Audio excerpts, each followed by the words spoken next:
সরকারি সংস্থাগুলোর সমন্বয়হীনতা আর আইন প্রয়োগে ব্যর্থতায় বাড়ছে ব্যাটারি চালিত অটোরিকশা।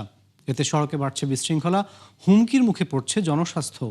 গবেষণা সংস্থা সিপিডির এক অনুষ্ঠানে উঠে আসে বিষয়টি। বক্তারা বলেছেন যে বুয়েটের নতুন ডিজাইনের অটোরিকশা কোনো সমাধান নয়, বরং কার্যকর পদক্ষেপ নিতে হবে সরকারকেই। বিস্তারিত জানাচ্ছেন রাকিব হোসেন। ব্যাটারি চালিত অটোরিকশা, ৩ চাকার এই বাহনটি কারো রুটি রুজির উৎস, আবার কারো যাতায়াতের সহজ মাধ্যম। তবে গেল ১.৫ দশকে এত পরিমাণ বেড়েছে যে বাহনটি এখন সবার গলার কাঁটা হয়ে দাঁড়িয়েছে। এমন পরিস্থিতিতে করণীয় ঠিক করতে অংশীজনদের নিয়ে বসে বেসরকারি গবেষণা সংস্থা সিপিডি। সংস্থাটির গবেষণা বলছে, বর্তমানে অটোরিকশার সংখ্যা ছাড়িয়েছে ১/২ কোটি।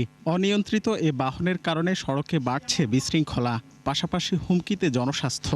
যেহেতু একবারে বন্ধ করতে পারবো না, এবং আমরা যেহেতু শুরু থেকে আমরা এগুলোকে রেগুলেট করিনি, সেটা সরকারের দিক থেকেও দুর্বলতা রয়েছে, এবং সেই কারণে এই সমস্যাটা তৈরি হয়েছে।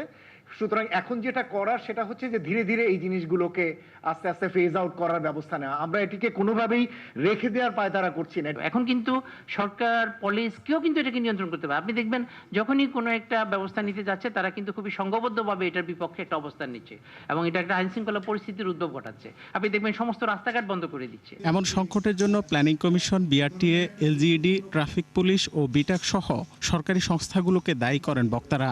জানান, নির্দিষ্ট একটি কর্তৃপক্ষকে দায়িত্ব নিয়ে কার্যকর পদক্ষেপ নিতে হবে। যার যখন মনে হচ্ছে একটা অথরিটি সে একটা সিদ্ধান্ত নিয়ে নিচ্ছে এবং তার ফলে যে নৈরাজ্য তৈরি হচ্ছে, এটা সাফার আমরা করছি। এই গাড়িগুলোকে যদি নিয়ন্ত্রণ করা যেত, আজকে এই সমালোচনা, এই আলোচনা কিন্তু এখানে আসতো না, বরং যেটা সুন্দর টেকসই পরিবহনে কিন্তু এটা পরিণত হতে পারতো। দায়ী করা যায় কোথায়?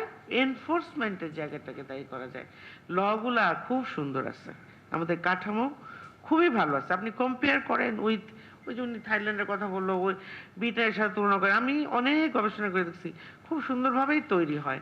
সড়কে শৃঙ্খলা ফেরাতে অঞ্চলভিত্তিক সর্বোচ্চ ১৫ কিলোমিটার গতির একই ফিটনেসের অটোরিকশা নিশ্চিতের পাশাপাশি প্রচলিত লিড অ্যাসিড ব্যাটারি নিষিদ্ধের পরামর্শ আসে এই অনুষ্ঠানে।